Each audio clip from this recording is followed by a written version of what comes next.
ये 2 डिजिट और यहाँ के 2 डिजिट देख लो और उसके हिसाब से अगर आप मैच करने की कोशिश करोगे क्या आंसर होना चाहिए, उससे भी आप निकाल सकते हो। तो ये आपका मैथमेटिकल एप्लीकेशन, आपका ability to think on the spot भी चेक कर रहा है। तो इसलिए मुझे लगता है कि सीसैट का एक इंपॉर्टेंट रोल है और ये टफ रहना चाहिए। इस साल वो सेलेक्ट हुई और लास्ट ईयर वो सेलेक्ट हुई और इस साल बिकॉज पेपर इतना टफ था उसका सिलेक्शन ही नहीं हुआ। तो आइडियली यूपीएससी को क्या करना चाहिए कि अगर कोई बच्चा सिलेक्ट हो गया या किसी बच्चे ने इंटरव्यू दिया तो उसको अटेम्प्ट दे देना चाहिए कि अच्छा तुम 1500 लोग जिन्होंने इंटरव्यू दिया तुम अगले साल मेंस फिर से लिख सकते हो। उनको वापस वो मारियो वाली गेम मत खिलवाओ कि आप जीरो पे आ गए। अल्टीमेटली हमारा देश कैसा चल रहा है, आसपास के देश का आप देख लो, आसपास के देश पाकिस्तान को देख लो क्या हालत हुई हुई है, श्रीलंका को देख लो क्या हालत हुई हुई है, आप टर्की को देख लो। वीज़ा का लोग वीज़ा की दाद देते थे कि अरे वीज़ा मास्टर कार्ड, इंडिया ने करके दिखा दिया भैया। इंडिया स्टैक के बेसिस पे हमने वर्ल्ड का सबसे बड़ा मॉडल क्रिएट कर दिया फाइनेंशियल इंक्लूजन का।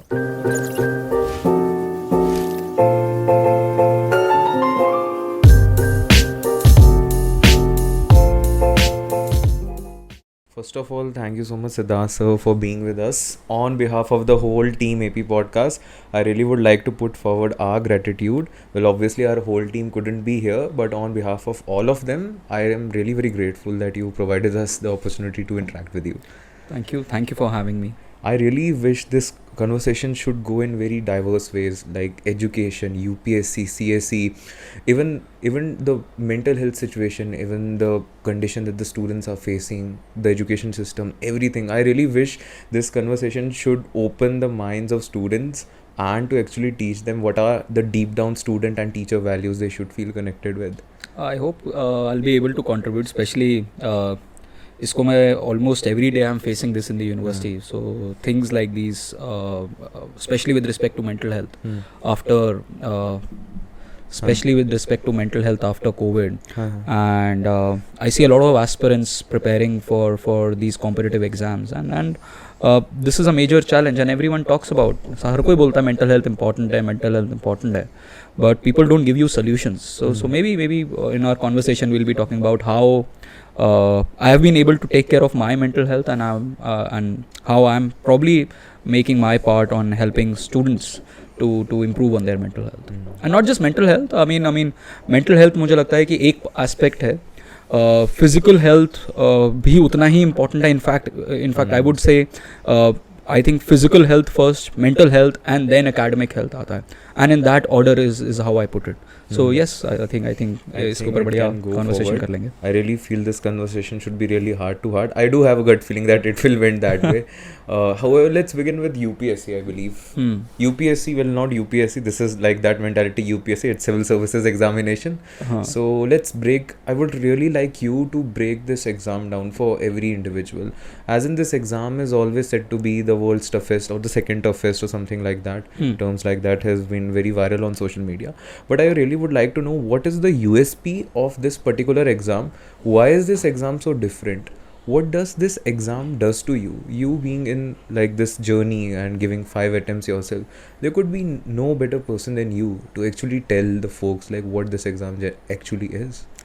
So for your audience who don't know about this particular exam, it is supposedly ranked as one of the toughest exams in the world. और ये इसलिए है because it requires 3 different kinds of skills which are very diverse from each other. For example, let's talk about prelim जो exam होता है. अब the issue is कि यहाँ पर around 10 lakh students every year, 1 million students are applying for 1,000 jobs, a potential 1,000 jobs. 10 lakh लोग बैठ रहे हैं इसके लिए.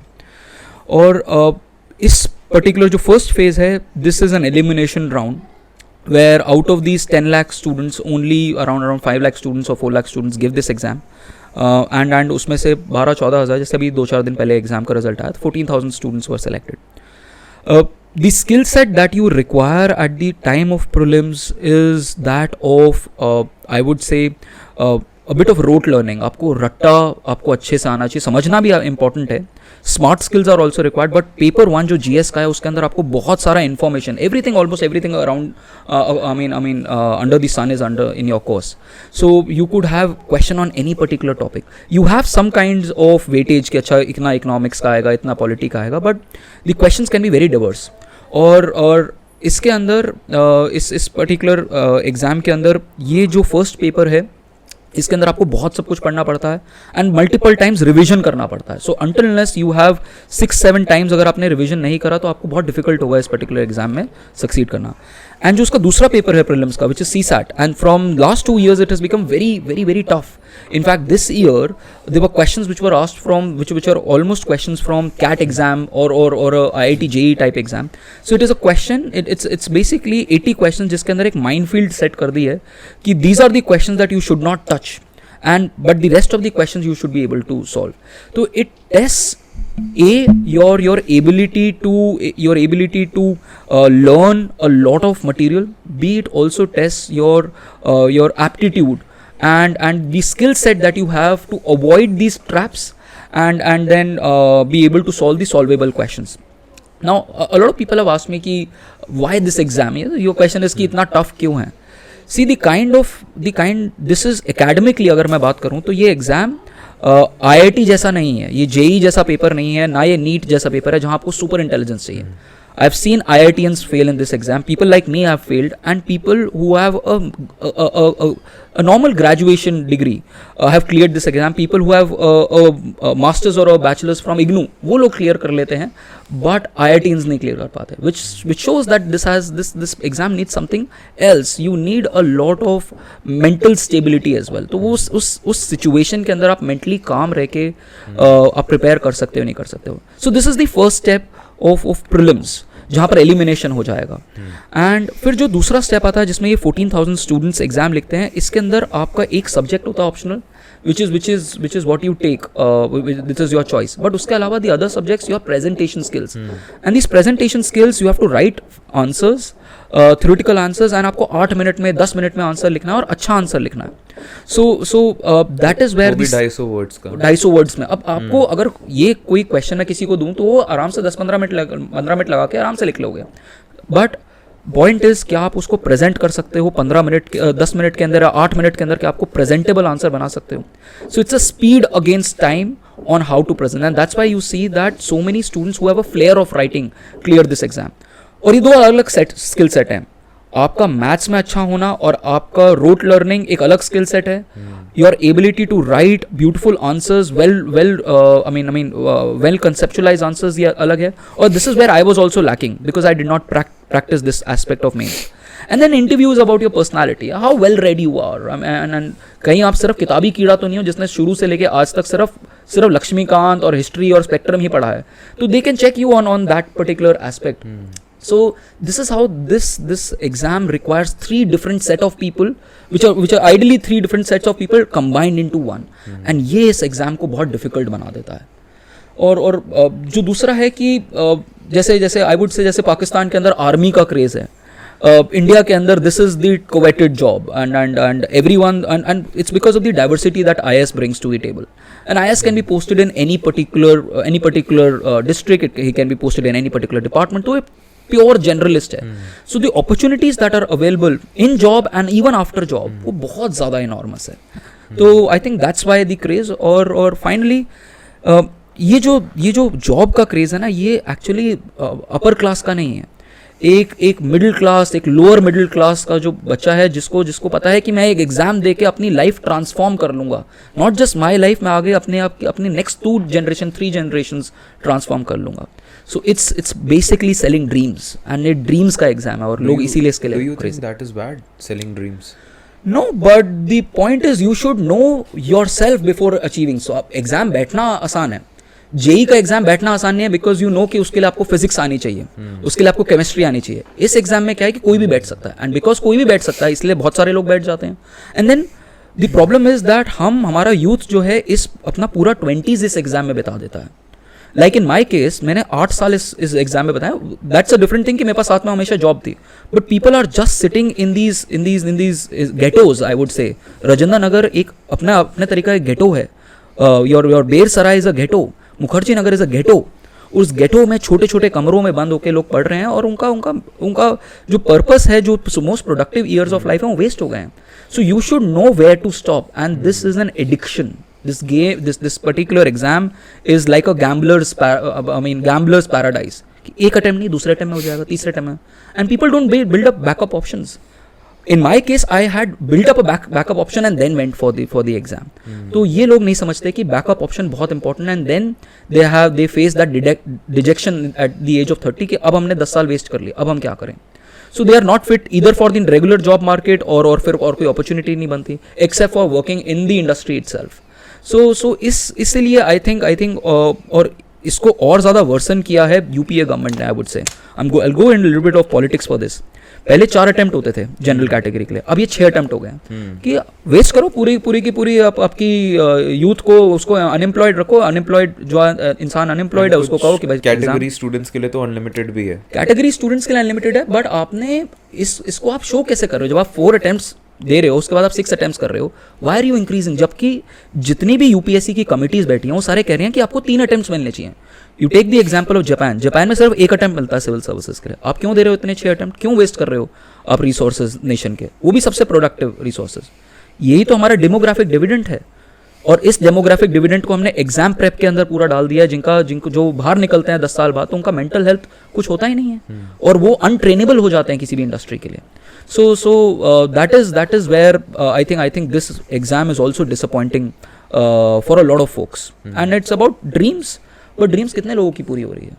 मुझे ऐसा लगता है कि ये जो एग्ज़ाम है, this exam is making academicians rather administrators. Do you feel that? In the sense? In the sense, because the whole scenario, if you see about this exam, I do understand that you have to study history, polity, geography, so that you can get the hand of it. You can know what are the roots, what is the actual reason behind doing something particular. But slowly, if you see the pace, you see the curriculum and all over that, the person who will be like at the end becoming something or becoming someone might be someone who is more of academically good, but you don't know whether that person is actually may good, because you, even if there is an interview round, in 30 to 60 minutes you cannot figure out how the person is actually. They can be pretending. हाँ, तो ये तो है, because see what has happened is very coached individuals are coming. So and I can tell you from my example, since I'm teaching at Labasna, I teach economics at Labasna, and I've taught the 96th and the 90 जो foundation, जो सबसे initial जो foundation course होता है 3 महीने का, तो उसमें वो अलग अलग सब्जेक्ट्स पढ़ते हैं. तो उसमें इकोनॉमिक्स का एक सेक्शन आई टेक इन मसूरी. सो उसमें आई डोंट सी कि बहुत ज़्यादा ट्रेंड, मतलब बहुत ज़्यादा कोई एकेडमिकली बहुत ज़्यादा अच्छे स्टूडेंट्स हैं. These are two students who have been well coached. उनसे आप ऐसे लिखवा लो तो बहुत अच्छा ऐसे लिख लेंगे, ठीक है, बट वहाँ पर उनको स्किल डेवलपमेंट की जरूरत है. और गवर्नमेंट हैज़ रियलाइज दिस, तभी तो गवर्नमेंट स्किल डेवलपमेंट के लिए, ब्यूरोक्रेट्स के स्किल डेवलपमेंट के लिए काम कर रही है. So you have this I got करके एक प्लेटफॉर्म है जहाँ पर मिशन कर्मयोगी के बारे में बात करती है गवर्नमेंट, उनके स्किल्स बढ़ाने के लिए बात कर रही है. तो क्योंकि ये जनरलिस्ट एग्जाम है, तो जनरलिस्ट एग्जाम के लिए उनको जनरल इन्फॉर्मेशन तो अच्छे से उनको आइडिया है, बट आज की डेट में यू नीड स्पेशलाइज्ड. अगर फॉर एग्जांपल कोई सेबी में जाता है तो you need to know about financial laws. अगर कोई आरबीआई में जाता है तो आपको आरबीआई के लॉज पता होने चाहिए. तो अब लेटरल एंट्रीज का भी काफ़ी ज़्यादा वो शुरू हो गया है. And now even bureaucrats have realize कि सिंपल हम आईएएस बन गए या सिंपल ऑफिसर्स बन गए तो काम नहीं चलेगा. You need to have some kind of specialized training as well. But isn't that exploiting resources? मतलब यू आर पहले तो the exam you have to qualify and all that stuff, then you are literally part of the upper cream, and उसके बाद भी government is spending so much on you. Whether there could be someone like you were not able to like clarify this exam, there could be someone else also who might be someone who is far more better administrator in person or in qualities or knows their stuff. So isn't that exploiting resources? देखो exam का एक तरीका है. I would say I am in agreement with the kind of exam. I tell you why. क्योंकि देखो this exam is basically a crisis management. ये exam इसी तरीके से बिल्ट है क्योंकि you have multiple subjects that you have to study. इतना ज़्यादा प्रेशर होता है जो आपको लेना है और उस प्रेशर के अंदर परफॉर्म करना है.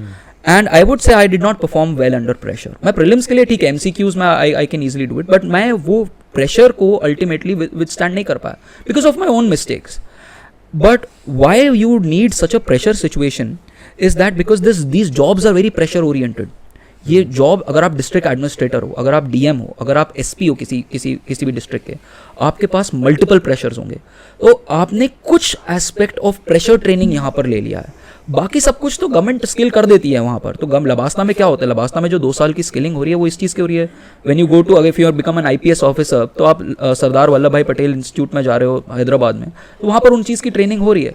But to certain extent I do agree कि एग्जाम का एक पैटर्न है जिसकी वजह से वो बेस्ट ऑफ द लॉट ले रहा है, वो are crisis managers. So I would say कि क्राइसिस मैनेजमेंट ये लोग अच्छा कर लेते हैं, बट आज की डेट में क्राइसिस मैनेजमेंट से ज़्यादा स्किल्स चाहिए, और इसीलिए people are going out of bureaucracy and then coming back in again as lateral entrance. तो ये अगर आप अगले 10 साल 15 साल में देखोगे तो बहुत सारे लैटरल एंट्रेंस आ जाएंगे जो प्राइवेट सेक्टर में काम कर रहे हैं और फिर गवर्नमेंट के लिए काम करके वापस प्राइवेट सेक्टर के लिए काम करेंगे।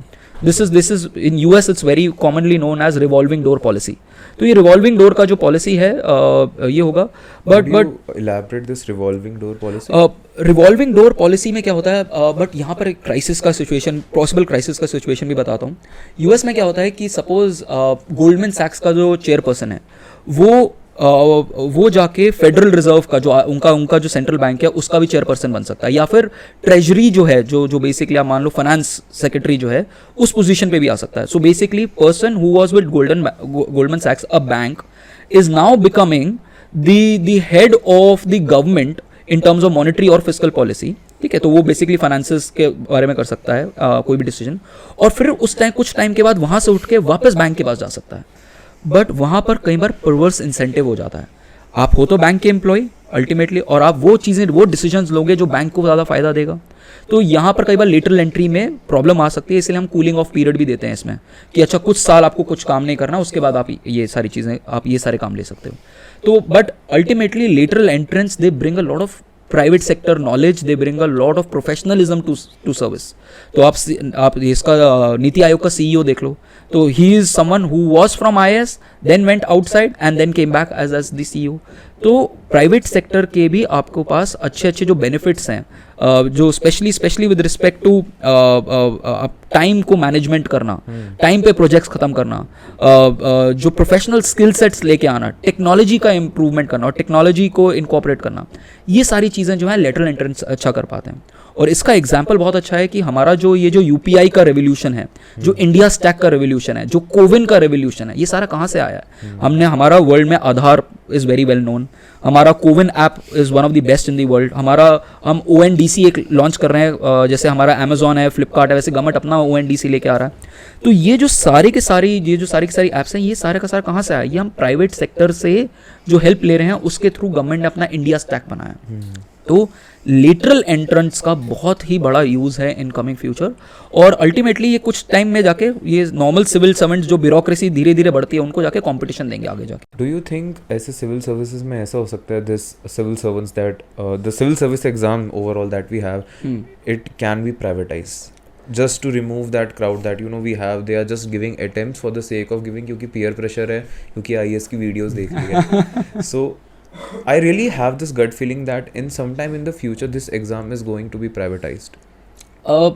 I think एक प्राइवेट एंटिटी तो नहीं, आई वुड से, बट एक प्रोफेशनल एंटिटी एग्ज़ाम करा सकती है। जैसे आज की डेट में देखो, ये जो इसका एग्ज़ाम है आपका CUET का एग्ज़ाम है, ये NTA करके है, नेशनल टेस्टिंग एजेंसी करती है। तो ये अल्टीमेटली ये IIT के प्रोफेसर्स ने मिलकर बनाया ये पूरा platform.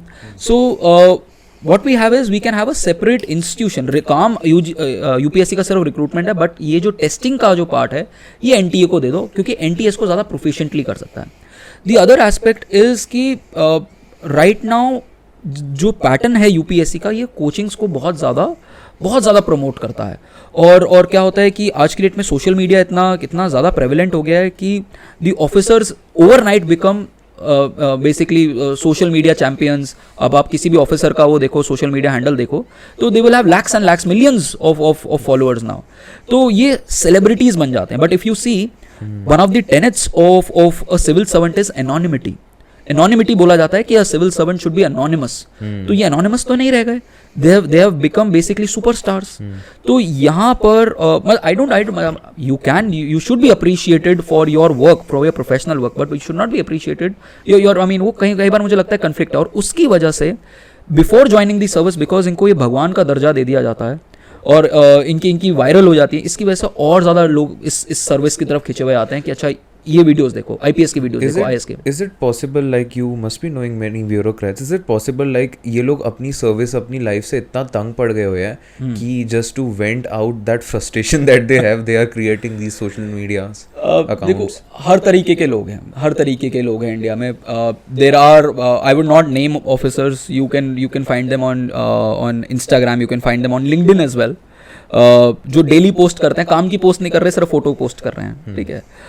But there are also bureaucrats, I would urge you to search a bureaucrat by the name of Gaurav Agarwal, 2013 batch का फर्स्ट रैंक था, इकोनॉमिक्स बैकग्राउंड से, and the kind of work that he has done in improvement of administrative service. He's in Indian administrative service. He was rank 1 in 2013, and the kind of work that he has done in terms of improvement of file transfer का mechanism है, कितना time लग रहा है एक particular file को एक particular desk में, उसने पूरा ऑटोमेट कर दिया है उस पूरे प्रोसेस को। He is also an IIM grade, IIM Lucknow से है वो, तो उसने उस स्किल सेट को एडमिनिस्ट्रेशन के अंदर भी लगा दिया है। सो ऐसा नहीं है कि क्या कहते हैं ब्यूरोक्रेट्स सिर्फ इस चीज़ के ऊपर काम कर रहे हैं, सिर्फ सोशल मीडिया, और lot of bureaucrats are doing really good work.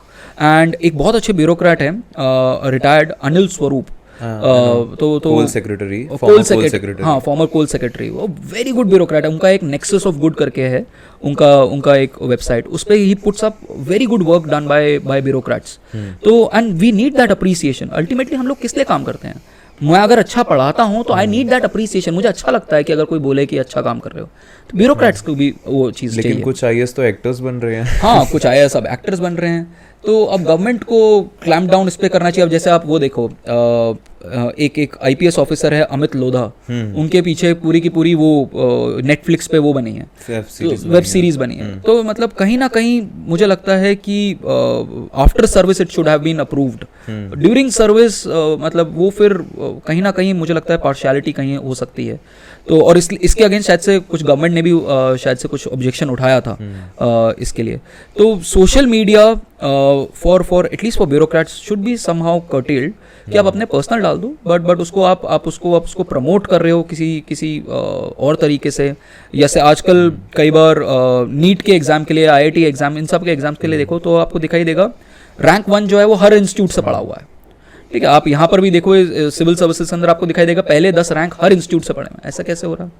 And at times a lot of companies pay them money as well. तो कहीं ना कहीं तो मिसलीडिंग भी हो रही है मार्केट, हम इसको इकोनॉमिक्स में मार्केट फेलियर भी कहते हैं कि आप अपने लिए तो आप पैसा कमा रहे हो, बट आप जब कहते हो कि this institute has help me, उसकी वजह से एक इनोसेंट इंसान अपने पेरेंट्स की मे बी 1 साल की इनकम जोड़ के कहीं इंस्टीट्यूट में लगा रहा है बिकॉज आपका नाम जुड़ा हुआ है। तो यहाँ पर कहीं ना कहीं आपकी फिडुशरी रिस्पॉन्सिबिलिटी भी बन जाती है एक एस्पिरेंट की, टू क्लैरिफाई कि कहाँ मुझे हेल्प मिल रही है और कहाँ पर मेरा नाम, इट्स बिकॉज ऑफ एडवर्टोरियल, जिसको हम पेड एडवर्टीजमेंट भी बोलते हैं। So are these people genuinely happy, these bureaucrats who are at the top positions? Like I would not like expect a philosophical answer, but I really would like a honest answer. As in, if you are putting up so much effort into a particular thing, you are putting out so much things, so many mental stress and everything, and then when you are at the top, is it satisfying? It is satisfying if you want. I mean, personal state के ऊपर है ना, कि मतलब अगर initially क्या होता है, इनिशियली तो बहुत यूफोरिया होगा, ठीक है। इनिशियली जो मेरा एक्सपीरियंस रहा है ऑफिसर्स का, बड़ा यूफोरिया होगा, सिलेक्शन हुआ, हर जगह नाम हो रहा है। फिर उसके बाद आपका जब फाउंडेशन कोर्स में जाओगे लबासना में, तो आपके साथ सारे सिमिलर ऑफिसर्स हैं, आपको वहाँ पर भी बहुत मजा आएगा। बट असली टेस्ट होता है जब आप डिस्ट्रिक्ट में होते हो। जब आप डिस्ट्रिक्ट में हो तो प्रॉब्लम क्या है कि हर कोई आपसे नीचे है, you can't socialize with everyone. आप अपने नीचे ऑफिसर से सोशलाइज नहीं कर सकते, और आपके ऊपर जो है वो 2-3 ही ऑफिसर्स, आपके ऊपर अगर आप SDM हो तो सिर्फ DM ही है, आप उसके साथ भी सोशलाइज नहीं कर सकते, और वैसे वो बाकी सारे फाइनेंस में, तो आप अकेला पढ़ना शुरू हो जाते हो। वहाँ पर आती है असली प्रॉब्लम, जब आपको लगता है, जब आपको क्राइसिस आता है कि अब मैं क्या करूँ। तो यहाँ पर मुझे लगता है कि यहाँ पर again mental health of these aspirants and these officers is very important.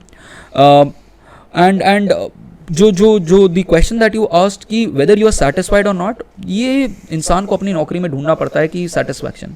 लोग टीचिंग से खुश भी हैं, और लोग टीचिंग में ऐसा भी कर रहे हैं कि भाई जस्ट बिकॉज कि हमें नौकरी मिल गई है इसलिए आके टीचर आके पढ़ा रहा है। बट कई टीचर जो बिल्कुल एंड तक रिटायरमेंट के टाइम पे ही पढ़ा रहे हैं। Let's take the example of my father, he is retired but still every day he puts a YouTube video on income tax, तो because he enjoys that particular subject. तो कई बार होता है कि आपको अगर वो काम करने में मजा आना शुरू हो जाता है तो आप उसको एंजॉय करते हो। एक और प्रॉब्लम क्या होती है कि हर कोई बनना चाहता है IAS, और अगर आपके नंबर कम हो गए तो आप बन गए IPS। अब जैसे अगर मैंने इकोनॉमिक्स पढ़ी हुई है, मेरा कोई काम ही नहीं है लॉ एंड ऑर्डर से, मैं इकोनॉमिक्स इसलिए पढ़ा कि मैं पॉलिसी मेकिंग करूंगा, अब मैं IPS बन गया, अब मेरा काम थोड़ी ना मर्डर और रेप का केसेस करना, तो मेरा इंट्रिंसिक इंटरेस्ट ही नहीं है। तो कई बार मैं वो नौकरी कर रहा हूँ जिसमें मेरा इंटरेस्ट नहीं है। अगर मैं IRS हूँ, मेरा बायोलॉजी का मेरा बैकग्राउंड है, और मुझे आपने दे दिया रेवेन्यू सर्विसेज, मेरा कोई बैकग्राउंड नहीं है, मुझे अब CA का काम क्यों करना? अगर मुझे यही करना तो मैं CA नहीं करता पहले। तो कई बार यहाँ पर जॉब में कई बार जो एनरिचमेंट है वो प्रॉब्लम इसलिए हो जाती है क्योंकि मेरा जो स्किल सेट है और जो मेरा इंटरेस्ट है वो मैच नहीं कर रहे, वहां पर लोगों को प्रॉब्लम आती है। IAS में इतनी प्रॉब्लम नहीं आती ज़्यादा क्योंकि IAS का फील्ड ही इतना डिवर्स है। आप कभी कोल का काम कर रहे हो, कभी एजुकेशन का काम कर रहे हो, कभी हेल्थ का काम कर रहे हो, तो आपको अलग अलग एक्सपोजर मिल रहा है। पुलिस में तो आप जब भी जाओ तो यही काम मिलेगा आपको, और अगर आपका इंटरेस्ट नहीं है तो आपका इंटरेस्ट नहीं है। तो यहाँ पर प्रॉब्लम रेवेन्यू सर्विस में हो तो आपको रेवेन्यू का, आपको हमेशा अकाउंट्स का ही काम करना पड़ जाएगा। तो यहाँ पर मुझे लगता है कि प्रॉब्लम आ जाती है between what your interest is and what your job is. इसलिए कई बार फ्रस्ट्रेशन हो जाती है, और that can be in anything. वो एजुकेशन में भी हो सकता है। लोग इकोनॉमिक्स ऑनर्स ले लेते हैं क्योंकि इकोनॉमिक्स अच्छी लगती है क्लास 12th में, बट जब ले लिया सब्जेक्ट ले लिया कि अच्छा अब दिखाई दिया कि इकोनॉमिक्स है ही नहीं, इसमें तो पूरी मैथ्स है, इसमें तो पूरी स्टैट्स है, तो परेशानी होती है लोगों को फिर वहाँ जाके। तो यहाँ पर वो इंटरेस्ट जो है वो कई बार इंटरेस्ट सेट्स को भी मैच करना चाहिए, और इसीलिए एक रिकमेंडेशन भी है कि एक बार लोगों को सेलेक्ट कर लो, लबासना भेज दो, वहाँ पर लोगों को ट्रेन करो और वहाँ पर देखो किसका इंटरेस्ट कहाँ है। अगर एक ऑफिसर है जो बहुत शाई है, एक ऑफिसर जो जो बिल्कुल मतलब सोशलाइज नहीं कर सकता, आप उस ऑफिसर को इंडियन फॉरेन सर्विस में भेज दोगे, वो कैसे डिप्लोमेट बनेगा? तो वो एक मेजर प्रॉब्लम आनी शुरू हो जाती है। वो लैंग्वेज सीखना ही नहीं चाहता, तो अगर लैंग्वेज नहीं सीखना चाहता तो वो इंग्लिश नहीं सीखना चाहता, वो फॉरेन लैंग्वेज नहीं सीखना चाहता, तो कैसे पोस्ट होगा कहीं पर भी? तो you need to assess the best pool. एक बार आपने पूल सेलेक्ट कर लिया, उसके बाद में इनको रैंक्स दो, उनके बाद इनको सर्विस एलोकेट करो depending on their competency in different subjects. That is what should be done. So that's what you feel about this overall scenario when ये it तो comes to ये मेरा तो मतलब ये मेरी भड़ास है, इसलिए मैंने भड़ास निकाली अपनी 10 साल की 10-12 साल की। ये सारी चीजें हैं जो चाहिए। That's why I took a hold. I was thinking like you'll say more. नहीं तो वही है कि मतलब अब एडमिनिस्ट्रेटिव्स को देखता हूँ कि क्या चल रहा तो है। IAS वाले खुश है, उनको सब कुछ मिल रहा है। देखो रिलेटिवली तो होता है ना कि हमें उनको पता चल गया कि हमने अचीव कर लिया, मतलब वो तो डिफरेंस आता है ना। नहीं तो फिर IPS ऑफिसर वापस एग्जाम क्यों लिखेगा अगर IPS बन ही गया तो IAS और IFS जो है वो वापस एग्जाम नहीं लिख सकते, ठीक है। तो ये इन लोगों को बार बार एग्जाम लिखना पड़ जाता है। तो everyone wants to get into IAS, but seats तो 180 हैं ओवरऑल इंडिया में हर साल ऑलमोस्ट। तो बट ये है कि IAS is a very different job from all other services, I would से। IAS अलग है, बाकी सारी सर्विसेज अलग हैं। जो डाइवर्सिटी IAS में है वो डाइवर्सिटी बाकी नहीं है। And the problem is India में सिर्फ हर साल 200 IAS ही बन सकते हैं, बट बनना चाहते हैं 10 लाख IAS। तो वो जो गैप है वो बहुत बड़ा है, आई वुड से। और उसका ये मतलब नहीं कि IAS नंबर ऑफ IAS बढ़ा दो। आपको अगर, और गवर्नमेंट ने अब ये करना भी शुरू कर दिया। गवर्नमेंट ने क्या किया, अगर आपने मेंस लिखा हुआ है तो अब उसकी मेंस की लिस्ट आती है। अब इन लोगों को भी कहीं ना कहीं एम्प्लॉय कर लो, कुछ ना कुछ स्किल सेट है तभी तो प्रीलिम्स क्लियर हो रहा है। तो इसके बेसिस पे आप उनको chief minister's good governance programme पे ले जाओ। ये लोग प्रोडक्टिव, इन्होंने कुछ पढ़ाई करी है, सिर्फ एग्जाम ही तो नहीं क्लियर कर पाए, बट इन्होंने पढ़ाई करी है, मेहनत करी है। तो इनको आप अलग अलग जगहों पे based on their skill sets अब इनको अलग अलग जगह पे एब्जॉर्ब करना शुरू करो। एक टर्म ना आजकल बहुत आ रहा है, that is respect UPSC before you actually give it. What do you feel about this, respecting UPSC before giving civil services examination? This is the first time I'm hearing this term, but I would say that instead of respecting, I would say that understand what is the skill, और अपना skill match करके देखो कि क्या मेरे पास वो skill set है, क्या मैं एक्चुअली करना चाहता हूँ, कि क्या मैं सोशल मीडिया से ड्रिवन हूँ। क्योंकि हम लोग सोशल मीडिया से ड्रिवन होके ये सर्विस करना चाहते हैं। तो और हम बहुत हाइप बना लेते हैं कि बहुत ज़्यादा पावर है। एक्चुअली में आप पावर इतनी यूज़ नहीं कर सकते आज की डेट में। इतना ज़्यादा ये जो 80s और 90s का जो होता था ना अब्यूज़ ऑफ पावर, वो तब होती थी कि जब राजा होते थे। आज की डेट में आप एक करप्शन करके देखो, आपको 2 साल 1.5 साल में सरकार जेल में डाल देगी। अब देखो झारखंड में कोल स्कैम में क्या हुआ। तो ये जो करप्शन वाला जो चीज़ थी वो तो गवर्नमेंट ने बहुत कुछ टाइम से, स्पेशली NDA गवर्नमेंट ने बहुत तरीके से इसको बंद करना शुरू कर दिया एंड हेविली चेक किया। जो दूसरी चीज़ है कि respecting UPSC, I would say कि फर्स्ट एनालाइज कि आपके अंदर पहले तो आपके पास बैकअप ऑप्शंस हैं या लाइफ में या नहीं है। आप इसलिए UPSC करना चाह रहे हो कि मुझे और कुछ नहीं है इसलिए UPSC कर रहे हो, कि मुझे एक्चुअली में एक काइंड ऑफ जॉब करनी है और आपका स्किल सेट है वैसा या नहीं है, तो वो स्किल सेट आपको चेक करना चाहिए कि मेरे राइटिंग एबिलिटी, और कई चीज़ें लर्न करी जा सकती हैं, ऐसा नहीं है कि लर्न नहीं करी जा सकती, but you should think deeply about it कि मेरा स्किल सेट वहाँ पर मैं कर पाऊंगा कि नहीं कर पाऊंगा। और आई वुड से कि एक अटेम्प्ट बनता है, अगर कोई भी अगर किसी को भी लगता है कि मुझे ये करना चाहिए, एक अटेम्प्ट लोगों को देना चाहिए सिविल सर्विस, क्योंकि वो आपको एक इंसान बना देगा, कुछ नहीं तो इंसान बना देगा। क्योंकि हमारे एजुकेशन सिस्टम में पढ़ते तो है नहीं, ना स्कूल में पढ़ते हैं, सिर्फ क्लास 12th में पढ़ लेते हैं, वो भी बच्चे पढ़ना शुरू बंद कर दिए क्योंकि सीधा CUET लिखो, और कॉलेज में वैसी पढ़ाई बहुत कम होती है। तो the only place where students get really serious about life is UPSC, और वहाँ पर आपको एक्सपोजर मिलता है, आप एटलीस्ट अखबार पढ़ते हो। जिंदगी में पहली बार आप अखबार देखना शुरू करते हो, कई स्टूडेंट्स तो ऐसे हैं पहली बार जिंदगी में देखते हैं कि एक्सप्रेस और हिंदू क्या है, कैसे न्यूज़पेपर्स हैं, तो एटलीस्ट वो आपका माइंड खोल देते हैं। बट आई वुड से कि एक रिस्पेक्ट उसी टर्म्स में करो कि एक अटेम्प्ट से ज़्यादा अगर आपको लग रहा है कि नहीं होगा तो उसको छोड़ दो, लाइफ में और बहुत सारी अपॉर्चुनिटीज़ हैं जो आपको लेनी चाहिए, लेनी चाहिए, और बैकअप बना के उसके बाद दे लो, जॉब रख लो उसके बाद दे लो। नहीं तो क्या होगा कि आप देखोगे आपके साथ वाले लोग जो हैं वो सारे प्रोग्रेस कर रहे हैं लाइफ में, और आप वहीं पे अटके रह गए। So you support the idea that one must give UPSC, like it's gonna change you? It's gonna change you. I would say it's gonna change you mentally as well as academically, क्योंकि वो आपको बहुत सारे subjects का exposure देगा।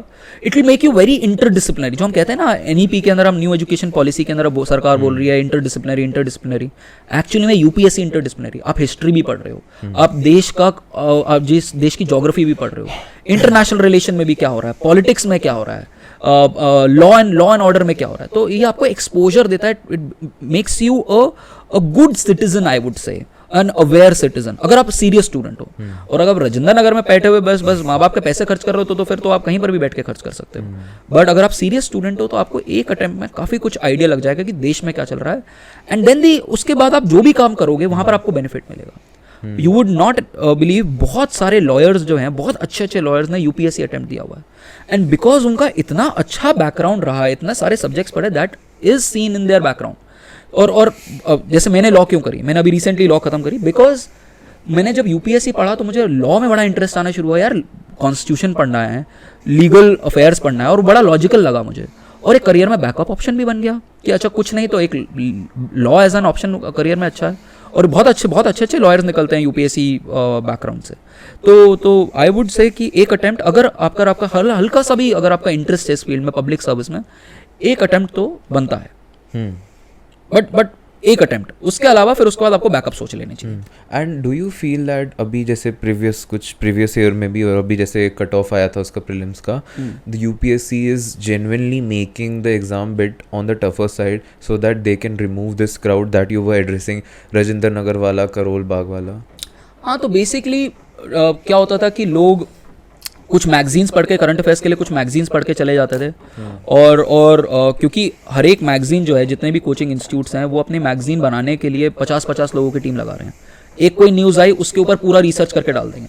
Now students instead of reading the original article, वो सिर्फ वो कुंजी पढ़ रहे हैं, एक तरीके से मैं कुंजी ही बोलूँगा उसको, कि वो कुंजी पढ़ के जा रहे हैं, वो अखबार छू ही नहीं रहे हैं। अब कैसा तरीका है कि आप कोचिंग का मटेरियल से साइड हट लो, आप पेपर को इतना टफ बना दो जो कोचिंग से पूछा ही नहीं गया है। तो एक चीज़ है कि UPSC जो है एग्जाम का पैटर्न टफ इसलिए भी बनाता है कि you want the best of the people, but at the same point of time you also want people who are not, I mean जो अनइक्वल ना हो, कि सिर्फ जिसने कोचिंग करा वही सॉल्व कर पाए, जिसने कोचिंग नहीं किया वो नहीं सॉल्व कर पाए। तो इस तरीके से भी UPSC ने पैटर्न सेट करना शुरू कर दिया है कि कुछ क्वेश्चन ऐसे आएंगे जो आप बिना कोचिंग के, जो कोचिंग आपने कहीं की भी कोचिंग ले ली तो भी आप नहीं कर सकते। तो आपको आइडेंटिफाई करना है वो क्वेश्चंस जो आपको बिल्कुल नहीं छूने हैं, और बाकी क्वेश्चंस हर कोई कर सकता है। तो I think that is the way UPSC has set. But जो ज़्यादा डिफिकल्ट चीज़ जो मुझे पिछले 2-3 सालों में दिखाई दी है is of that of CSAT, जो दूसरा पेपर है, मैथमेटिकल पेपर।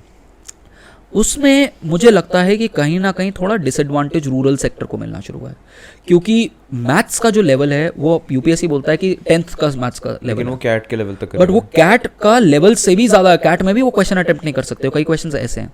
तो कई बार रूरल सेक्टर के जो एस्पिरेंट्स हैं उनके लिए थोड़ा सा हार्श है। But apart from that the philosophy I do agree क्योंकि हार्ड पेपर ही होना चाहिए, because ultimately you need good efficient people. और एफिशिएंट लोग कैसे ढूंढोगे? बट कट ऑफ बिल्कुल गिर गया, 96 था ऐसे अभी ईयर टू ईयर, एंड अभी आई गेस देखो 82 तो से relative है 85 ना, के बीच में कट ऑफ चाहे 120 रख लो, चाहे आप 90 रख लो, आप पेपर टफ बना लोगे 90 हो जाएगा, but you need the top 100, you need top 14,000 people. But वो टॉप 14,000 लोगों के अंदर डाइवर्स स्किल सेट होना चाहिए. एक वो कह रहे हैं कि आप में दिमाग होना चाहिए मैथ्स का थोड़ा सा, और वो थोड़ा सा फर्क पड़ता है. एक इंसान जो मैथमेटिकल बैकग्राउंड से वो ज़्यादा लॉजिकली सोच सकता है. Why do think I give you this survey. Forbes ने आज से 2 साल पहले एक सर्वे किया था. उस सर्वे में उन्होंने देखा कि वर्ल्ड के जो टॉप 100 बिलियनियर्स हैं उनका बैकग्राउंड क्या है, एजुकेशनल बैकग्राउंड क्या है. And surprisingly most of them the model value was economics and computer science. अब इकोनॉमिक्स और कंप्यूटर साइंस वाले लोग क्यों अच्छा कर रहे हैं? वो इसलिए अच्छा कर रहे हैं क्योंकि वो लॉजिकली सोचते हैं. एल्गोरिथम लॉजिक पे बनता है, इकोनॉमिक्स लॉजिक और मैथ्स के बिल्ड पे बेस बनता है.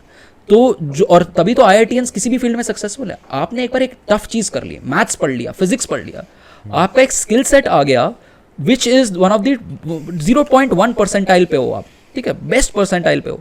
अब वो स्किल सेट जो आपने लॉजिकल जो माइंड सेट है वो आप कहीं पर भी लगा सकते हो. तो इसीलिए तो IITians अच्छा कर रहे हैं. IITians टेक्नोलॉजी में चले जाएं कि वो साबुन बेच लें, चाहे वो मार्केटिंग कर लें. अभी IIT के जो डायरेक्टर है मद्रास के, उनका एक वो आया था कि IITians are not taking engineering jobs because आपने उनको ट्रेन इस तरीके से कर दिया है कि they can fit into any job. जहाँ पर पैसा आ रहा है वो वहाँ पर हर जगह पे जॉब कर सकते हैं. तो मैथ्स जो है, जो मैथमेटिकल एलिमेंट है, that shows you some kind of skill, that shows you some kind of technical skill as well as I would say administrative skill भी वो दिखनी शुरू हो जाती है. मैंने आपको गौरव अग्रवाल का एग्जाम्पल दिया, जो उसने IIM और IIT में सीखा वो उसने अप्लाई करना शुरू कर दिया अपनी नौकरी के अंदर. That is how you need administrators. Don't need administrators जो रट्टू हैं बिल्कुल, कि भैया रट्टा लगा लिया, मुझे बहुत अच्छी तरीके से लक्ष्मीकांत, मुझे पेज 1 से लेके पेज 1000 तक अच्छे से रट्टी हुई है बिल्कुल, मुझे स्पेक्ट्रम जो है पूरी रटी हुई है. बट क्या आप में वो दिमाग है जो आप मैथ्स के क्वेश्चन भी टाइम के अंदर सॉल्व कर सकते हो? एंड अगर कोई ट्रैप सेटअप किया गया है तो क्या आप उसको अवॉइड करके उस क्वेश्चन को अवॉइड करके आप बाकी क्वेश्चन कर सकते हो? तो ये UPSC चेक करो, और इससे मैं बिल्कुल अग्रीमेंट. तो UPSC को आपको लगता है क्वालिफिकेशंस को बढ़ा देना चाहिए? जस्ट लास्ट ईयर जो बैचलर्स में होगा अपने वो दे सकता है अभी exams. Do you think that should be improved या नॉट इम्प्रूव्ड, बेसिकली इंक्रीज्ड? नहीं, आई थिंक वो क्वालिफिकेशन इन जनरली हाई हो गया है. इन जनरल इंडिया के अंदर क्या हुआ है कि इंडिया के अंदर पीपल, पहले जो लोग थे पहले सिर्फ ग्रेजुएशन के बेसिस पे दे रहे थे. मैं इसका एक एग्जांपल बताता हूँ आपको.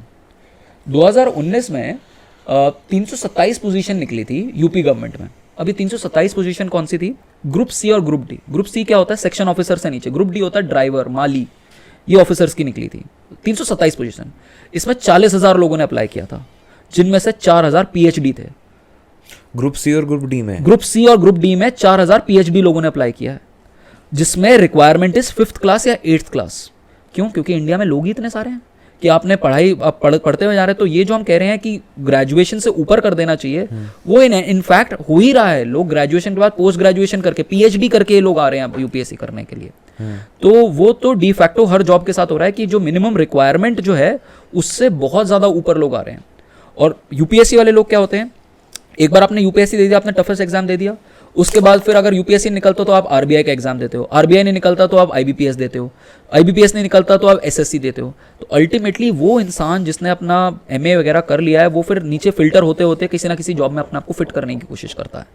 तो आई डोंट थिंक कि उनको अपना क्वालिफिकेशन की चेंज की ज़रूरत है. बट मुझे जो लगता है, एक आप ऑप्शनल सब्जेक्ट हटा सकते हो, क्योंकि ऑप्शनल सब्जेक्ट के चक्कर में क्या हो रहा है कि फेवरेट्स क्रिएट हो रहे हैं कि कई ऑप्शनल पॉपुलर हैं. लोग इंजीनियरिंग सब्जेक्ट छोड़ के पॉलिटिकल साइंस ले लेते हैं, कोई अपना इकोनॉमिक्स छोड़ के. जैसे इस साल की आप टॉपर देख लो, इस साल की जो टॉपर है वो इंडिया के बेस्ट कॉलेज से है, ठीक है, इशिता किशोर जो है, SRCC eco honours. Then she flip to political science because is a popular option और नंबर अच्छा आ रहा है. She is a very good candidate, I am not saying that, but at the same point of time she is incentivised to change the optional because of the fact कि वो popular हो रहा है. तो लोग अपना ऑप्शंस चेंज कर रहे हैं. लोग इंजीनियर जो है वो ज्योग्राफी ले रहे हैं, एंथ्रोपोलॉजी ले रहे हैं. आप सबको सेम लेवल पे टेस्ट करो ना, कॉमन एग्जाम करो. क्यों एक अनसर्टेनिटी आपने क्रिएट करी है ऑप्शनल की, आप उसको भी हटा दो और उस बेसिस पे, कॉमन पेपर के बेसिस पे आप चेक करो. जो होना चाहिए। और ये यूपीएससी का ऑलरेडी एक रिकमेंडेशन ऑलरेडी कई कमिटीज़ ने दे दिया कि कॉमन पेपर होना चाहिए, ये सब्जेक्ट्स नहीं होने चाहिए। सीसेट को भी हटा देना चाहिए? नहीं, देखो मैंने वही कहा ना कि सीसैट एक मैथमेटिकल एप्लीकेशन आपका चेक करता है, तो वो जो मैथमेटिकल एप्लीकेशन है वो आपका एप्टीट्यूड ज़रूर दिखाता है, और वो एप्टीट्यूड बहुत इंपॉर्टेंट है कि एडमिनिस्ट्रेटर के अंदर एक एप्टीट्यूड होना चाहिए, एक मैथमेटिकल एप्टीट्यूड होना चाहिए। और this is not something that you can not learn.